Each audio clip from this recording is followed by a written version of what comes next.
જ્યારે ચોથો તામસ નામનો મન્વંતર ચાલે છે ને, એ મન્વંતરમાં ભગવાનનો હરિ અવતાર થયો છે ગજેન્દ્રનો ઉદ્ધાર કરવા માટે. ગજ યાની હાથી. ત્રિકુટ નામ એક પર્વત છે, બાજુમાં એક સરોવર છે, અને ત્રિકુટ પર્વતની અંદર એ ગજેન્દ્ર રહે છે. ગજેન્દ્ર, એની પત્ની, એના 2 બાળકો, હાથીના 2 બચ્ચા, હાથીની પત્ની હાથણી અને હાથી પોતે. હાથીના બચ્ચાને શું કહેવાય? હે, હાથીના બચ્ચાને શું કહેવાય? ખોલકુલ. બરાબર. હાથીના બચ્ચા 2 ખોલકા પણ એ હાથીની સાથે રહે છે.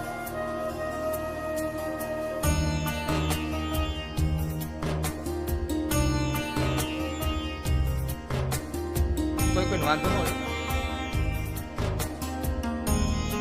એને એમ જ દાદા કે બધું સાચું. તો કા તમે કોઈ બાપુ મને આમ મંડ્યા કરવા? મને ખબર જ છે, મેં જાણી જોઈને 2 વાર બોલ્યું કે અહીંથી કઈ આમ સામેથી આવે છે કે નહીં. પાછું શું કહેવાય એને? મદન્યા. તમે મદન્યા જોયા છે? કેટલા લોકો જોયા છે? રાત ચોકડ. હું ક્યાં મદન્યાની વાત કરું ખબર તમને? હું ક્યાં હાથીની વાત કરું ખબર તમને? હું 4 પગવાળા હાથીની વાત નથી કરતો, હું 2 પગવાળા હાથીની વાત કરું. મારે ઓલા 4 પગવાળા હાથીની વાત નથી કરી તમને. મારે તો આ જીવાત્માના વાત કરવી છે. આ જીવાત્મા, જીવાત્મા એટલે ગજેન્દ્ર છે. ગજ એટલે આ જીવ. જીવાત્મા ને એની પત્ની, એના બાળકો, એના મદનિયા. હવે હાથીની વાત કરીને મારે શું કરવા? મારે તો આ જીવની વાત.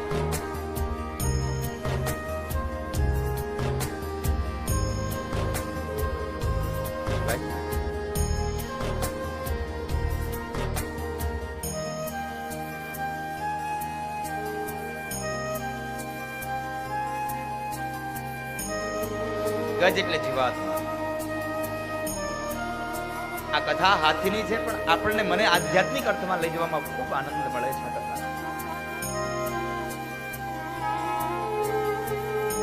આ કથાનો આધ્યાત્મિક અર્થ બતાવ્યો કે ગજ એટલે જીવાત્મા, જીવાત્માની એની પત્ની, એના 2 બાળકો. તો આ ત્રિકુટ પર્વત શું છે? આ ત્રિકુટ પર્વત એટલે આધ્યાત્મિક અર્થમાં સત્વગુણ, રજોગુણ અને તમોગુણનું બનેલું એક આ પ્રાકૃત શરીર. અને આ પ્રાકૃત શરીરની અંદર આ જીવાત્મા રહે છે.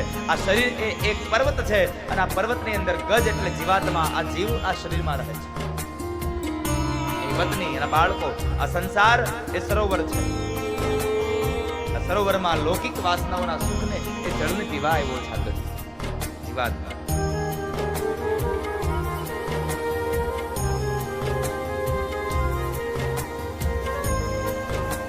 બાજુના સરોવરની અંદર જ્યારે હાથી પાણી પીવા જાય, જલપાન કરવા જાય છે, જલપાન કરી પાણી પી અને પોતાની સૂંઢ વડે પાણી ભરી ભરી અને હાથણી અને એના બચ્ચાઓને ભીંજવે. હાથણી અને એના બચ્ચાઓ હાથીને ભીંજવે છે. એકબીજાઓને હાથી અને હાથણી ભીંજવી રહ્યા છે. જળનો વિહારી છે, જળમાં જળ ક્રીડા કરે છે.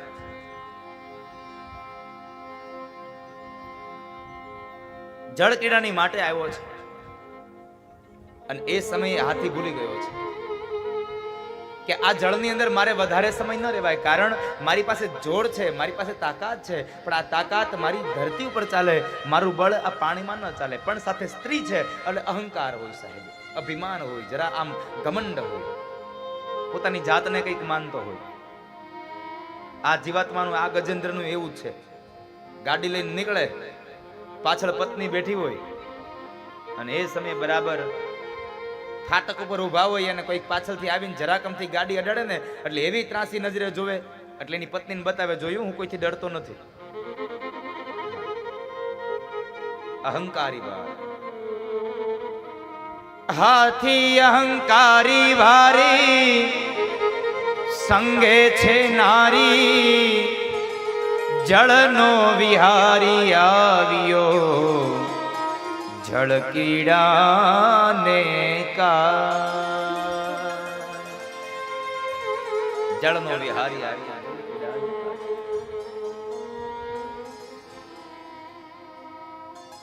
હાથી અહંકારી ભારી. એને અહંકાર છે, મારામાં બળ છે, પણ એટલું ભૂલી ગયો છે કે મારું બળ ધરતી ઉપર ચાલે, આ જળમાં નહીં. અને હાથી ગમે તેટલો ભલે કેટલો બળવાન હે, એક માથું મારે તો મહાકાય વૃક્ષને મૂળમાંથી ધરાશાયી કરી નાખે. આવા હાથીને તમે બાંધેલો જોયો કોઈ? કેટલા લોકો હાથીને બાંધેલો જોયો છે? જરા હાથ છોકરો હાથીને બાંધેલો જોયો હોય તો ગળામાં એને સાંકળ પહેરાવી હોય, એ સાંકળને થળિયા સાથે બાંધી હોય. ભાડ્યો કોઈ હાથીને બાંધેલો નથી? બાંધ્યો. હાથીમાં બળ કેટલું એ તો ખબર છે ને? હે, હાથીમાં બળ કેટલું? અપાર બળ છે, છતાં પણ હાથીને બાંધાય છે. બોલો આ કેવું આશ્ચર્ય! શું કામે ને? તો હાથીને બાંધ્યો હોય તો ખબર પડશે, જોયું હોય તો, કે હાથીના પગની અંદર નાની એવી પતલી દોરીથી ગાંઠ મારી અને એને ઝાડ હારે બાંધી હોય, છતાં પણ હાથી એ દોરીથી એને ન છૂટે. બોલો, દોરીથી ન છૂટે હાથી. શું કામે ને? જન્મતાની સાથે જ એની અંદર એવી એને બાંધી દીધો, એટલે એના મગજમાં એક જ વાત ફસાઈ ગઈ, હું બધું કરી શકું પણ આ દોરી ન તોડી શકું. માણસના મનની અંદર લઘુતા ગ્રંથિ બંધાઈ ગઈ છે, હું બધું કરી શકું પણ મને ભગવાન ન મળે છે. ભગવાન થોડા મળી જાય આપણને? આપણી બધી માનસિક લઘુ ગ્રંથિઓ બંધાઈ ગઈ. આવું ન વિચારશો. આપણાથી કદાચ આ સંસારમાં બધું છૂટી જાય, પણ માયાની એવી દોરી આપણા પગમાં પડી છે, એવા બંધન થયા છે. આ માયાનું બંધન ન છૂટે કોઈ. માયાની દોરીનું બંધન છે. જળકીડા કરે છે, એમાં મદદમત બનેલો હાથી ભૂલી ગયો કે ઝુંડ આવીને મને પકડી જશે. અને એ સમયે બન્યું એવું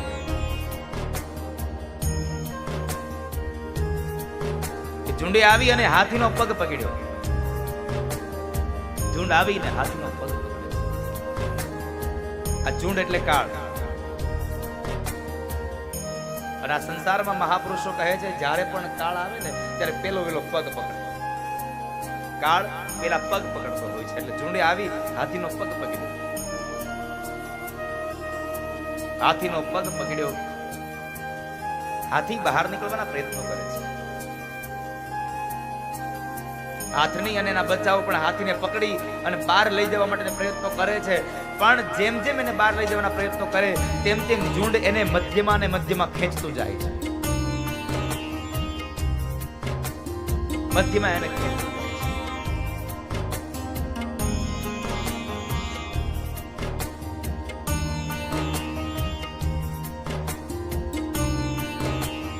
થોડે દૂર હજી એ ઝુંડ હાથીને લઈ જાય છે. એટલે શું થયું ખબર છે? હાથનીએ એના બચ્ચાઓને કીધું, બાળકો, આને હવે તમે છોડી દો. તમે આને છોડી દો હવે.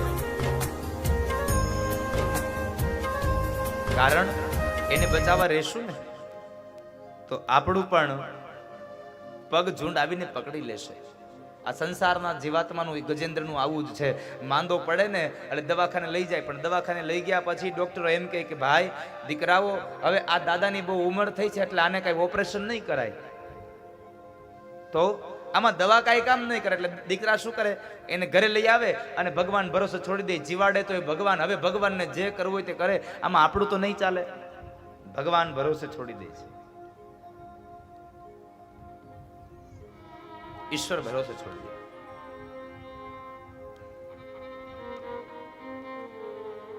ભગવાનના ભરોસે છોડેલો એ જીવાત્મા. બાળકોએ અને પત્નીએ છોડી દીધો એટલે હવે પોતે તૈયારી કરે છે, પોતે બહાર નીકળવાના પ્રયત્નો કરે છે, પણ બહાર ન નીકળી શકો. અને અંતે ઝુંડ મધ્યમાં લઈ જાય છે. અને હવે અહીંયા ગજેન્દ્રને થયું કે મારું મૃત્યુ હવે નજીક આવ્યું છે, સામે આવી ગયું. અને એ સમયે શું કરે? જીવાત્મા ભગવાનને યાદ કરે. જ્યારે દીકરા દીકરીઓ બધા આપણને છોડી દે ને ત્યારે આપણે ભગવાનને યાદ કરી કે હે ભગવાન, હવે તમે કરો તે સાચું, હવે મારાથી નહીં રહેવાય. તમે જે કરો તે સત્ય. હવે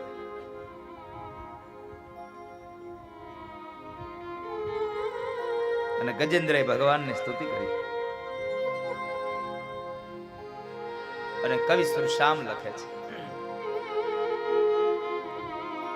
हे गोविंद हे गोपाल अब तो जीवन हारे. हे गोविंद हे गोपाल अब तो जीवन हारे. हे गोविंद हे गोपाल अब तो जीवन हारे.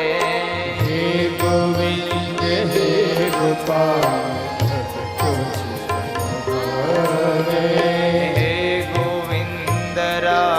शरण अब तो जीवन हारे.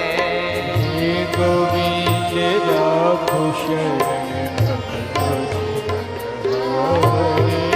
हे गोविंद राखो शरण अब तो जीवन हारे. हे गोविंद राखो शरण अब तो जीवन हारे. हे गोविंद हे गोपाल अब तो जीवन हारे. हे गोविंद हे गोपाल अब तो जीवन हारे. हे गोविंद हे गोपाल अब तो जीवन हारे. हे गोविंद हे गोपाल अब तो जीवन हारे. हे गोविंद राखो शरण अब तो जीवन हारे. हे गोविंद राखो शरण अब तो जीवन हारे. हे गोविंद राखो शरण अब तो जीवन हारे. हे गोविंद राखो शरण अब तो जीवन हारे.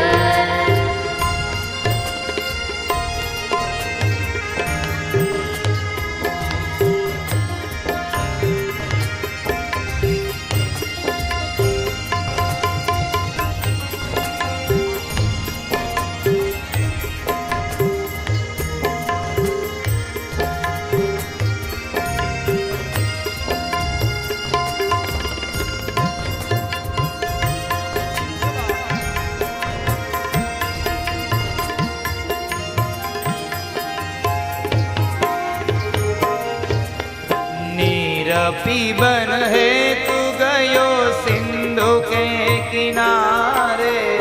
नीर पीवन है तू गयो सिंधु के किनारे. नीर पीबन है तू गयो सिंधु के किनारे. नीर पीवन है तू गयो सिंधु के किनारे. सिंधु बीच बसत ग्राह चरण लई पछारे. सिंधु बीच बसत ग्राह चरण लई पछारे. सिंधु बीच बसत ग्राह चरण लई पछारे. सिंधु बीच बसत ग्राह चरण लई पछारे. हे गोविंद हे गोपाल अब तो जीवन हारे. हे गोविंद हे गोपाल अब तो जीवन हारे. हे गोविंद राखो शरण अब तो जीवन हारे. हे गोविंद राखो शरण अब तो जीवन हारे. हे गोविंद राखो शरण अब तो जीवन हारे.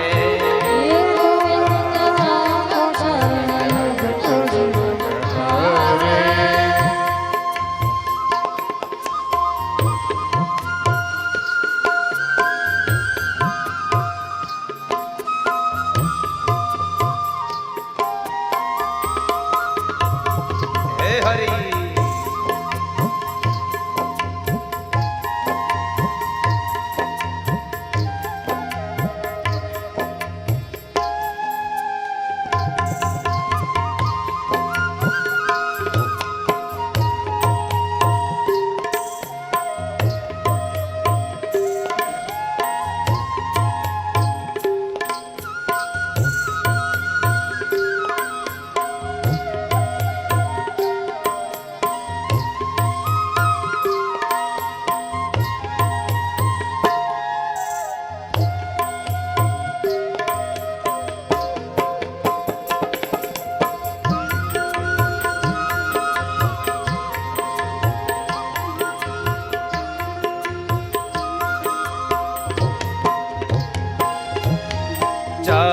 પ્રહર યુદ્ધ ભયો લઈ ગયો મજધારે. ચાર પ્રહર યુદ્ધ ભયો લઈ ગયો મજધારે. કવિએ શબ્દો બહુ સરસ લખ્યા છે. ચાર પ્રહર યુદ્ધ ભયો લઈ ગયો મજધારે. આ મજધાર, આ ચાર પ્રહર, પ્રહરની વાત આવે એટલે આપણને થાય કે ભાઈ આ રાત્રિના ચાર પ્રહર, દિવસના ચાર પ્રહર. આપણને એમ થાય આ રાત્રિના ચાર પ્રહર હશે. જો આ ચાર પ્રહર રાત્રિના ગણીએ તો આધ્યાત્મિક અર્થમાં આ કથાનું અર્થઘટન ઘટે નહીં, વાત ખોટી પડે.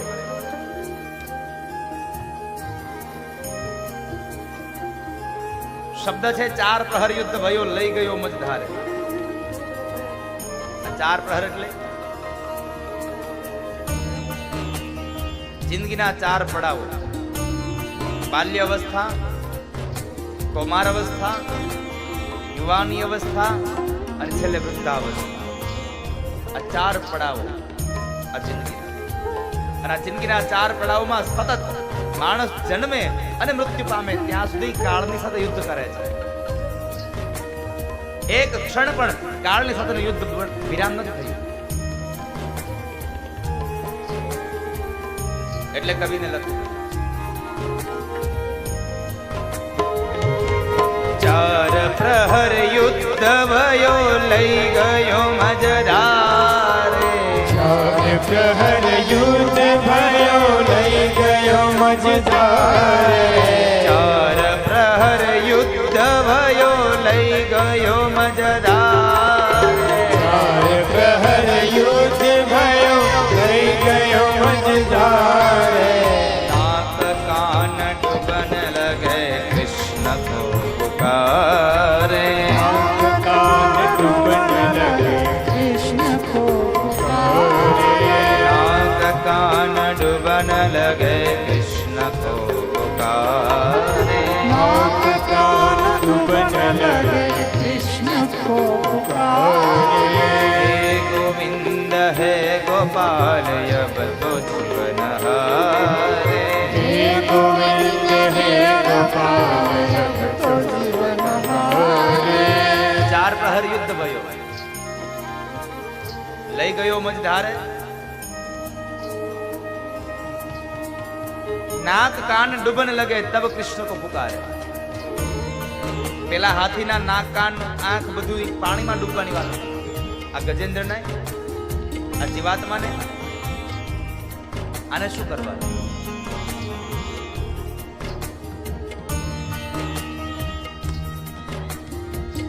આનું નાક કાન ક્યાં ડૂબવા જશે? આધ્યાત્મિક અર્થ એમ કહે છે કાને સંભળાવવાનું ઓછું થઈ જાય, આંખે દેખાવાનું ઓછું થઈ જાય, માથાના વાળ ધોળા થઈ જાય, મોઢામાં દાંત રહે નહીં. આ એક પછી એક અંગો ધીમે ધીમે ડૂબતા જાય અને જ્યારે આ શરીર કૃષ્ણ બની જાય ત્યારે ભગવાનને યાદ કરે, હે ભગવાન હવે તમે લઈ લો ને, હવે આ જિંદગી નથી જીવાતી, હવે આ દાડા નથી જાતા મારાથી. નાક કાન ડૂબન લગે તબ કૃષ્ણ કો પુકારે. દીકરાના પોતાના શરીરમાં જ્યાં સુધી બળ હોય ત્યાં સુધી તો ઠીક વાત છે, પણ લાકડીના ટેકે પણ ચાલી શકતો હોય ને તો એ ભગવાનને યાદ ન કરે. પણ હવે જેવો લાકડીનો ટેકોય મુકાઈ જાય અને બે જણા બાવડું પકડીને હલાવે ને ત્યારે હાલવું પડે, અથવા તો કોઈ ટીંગાટોળી કરીને લઈ જાય તો જઈ શકે. આવી અવસ્થામાં એ ભગવાનને યાદ કરે, હે પ્રભુ હવે તમે મને બચાવો. ગોવિંદને પ્રાર્થના કરે. આપણે એવું જ બને છે, દુઃખ આવે ત્યારે આપણે ભગવાનને યાદ કરીએ, હે ભગવાન તમે આવો, તમે મને બચાવી દો.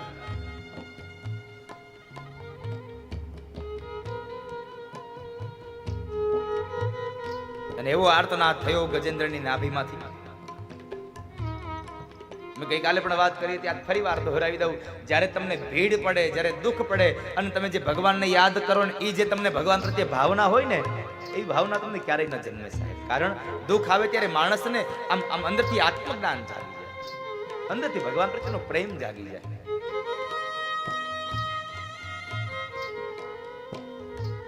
ગજેન્દ્રે ભગવાનને અવાજ કર્યો અને સુર સ્વયં કવિ લખે છે.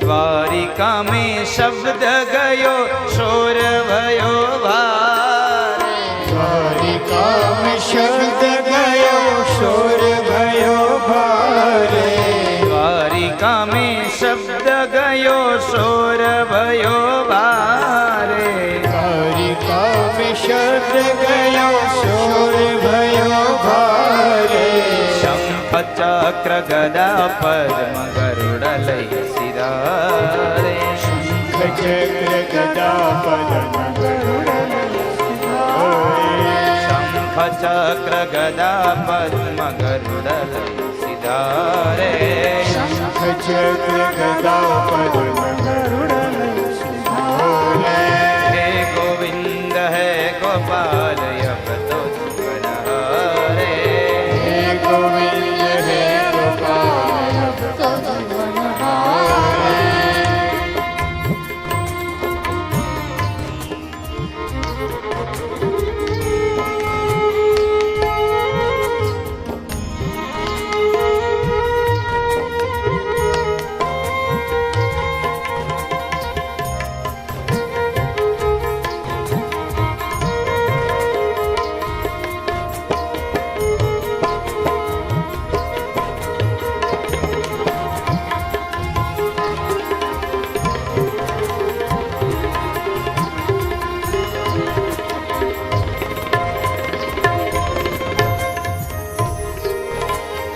सूर कहे श्याम सुनो शरण है तिहारे, सूर कहे श्याम सुनो शरण है तुम्हारे, सूर कहे श्याम सुनो शरण है तिहारे, सूर कहे श्याम सुनो शरण है तुम्हारे, सूर कहे श्याम सुनो शरण है तिहारे, सूर कहे श्याम सुनो शरण है तुम्हारे, अब की बार पार करो नंद के दुलारे, अब की बार पार करो, गोविंद ने प्रार्थना की, अब की बार पार करो नंद के दुलारे, अब की बार पार करो नंद के दुलारे,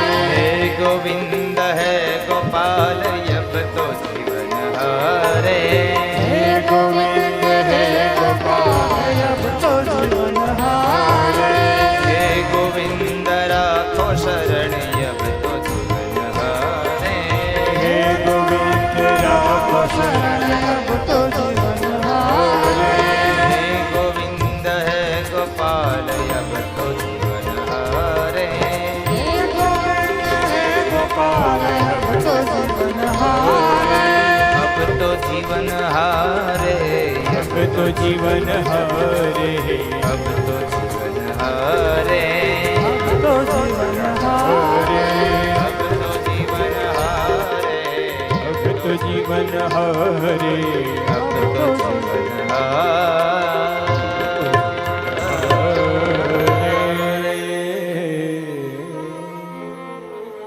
ભગવાનને પ્રાર્થના કરી, ભગવાનને પ્રાર્થના સાંભળીને એ જ સમયે શંખ ચક્ર ગદા પદ્મ લઈ અને ભગવાન દ્વારિકાનાથ ગરુડ ઉપર બિરાજમાન થઈ અને આવ્યા છે.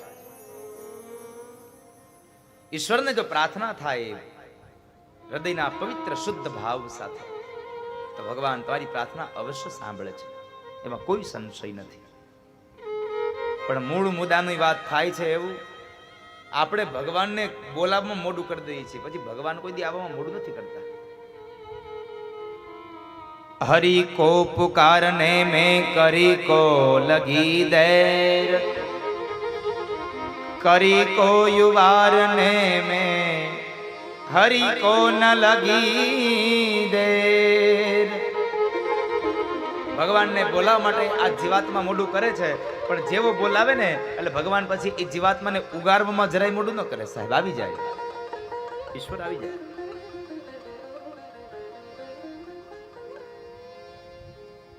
ઈશ્વર આવીને જીવાત્માનો ઉદ્ધાર કરે, જીવાત્માનો શ્રેય કરે, જીવાત્માનું કલ્યાણ કરે.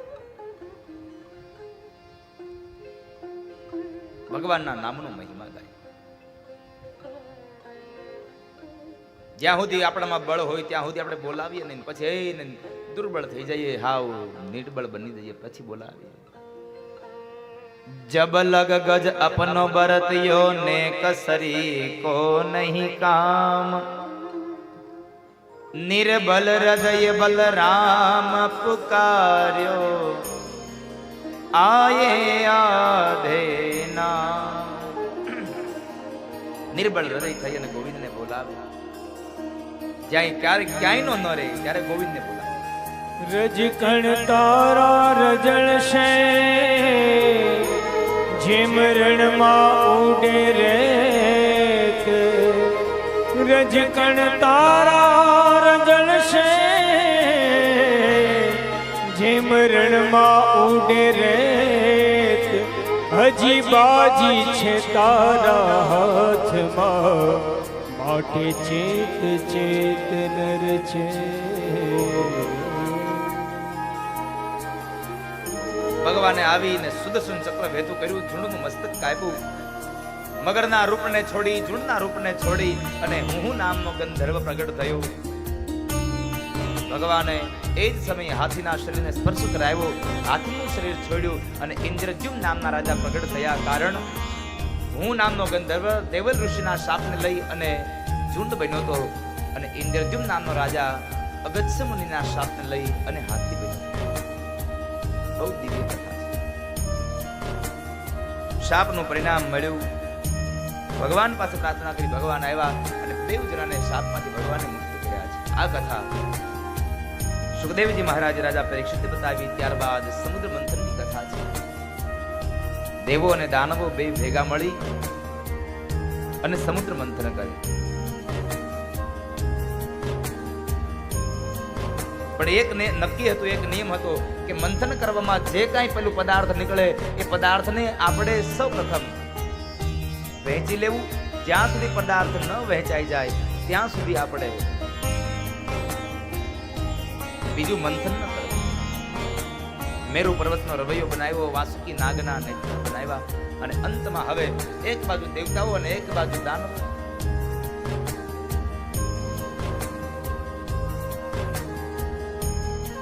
બે બાજુ જ્યારે એક બાજુ દાનવ અને એક બાજુ દેવ આ પક્ષ ઉભા છે અને મંથન કરે છે, સમુદ્ર મંથન. આ તો ભગવાને માંડેલું વલોણું છે.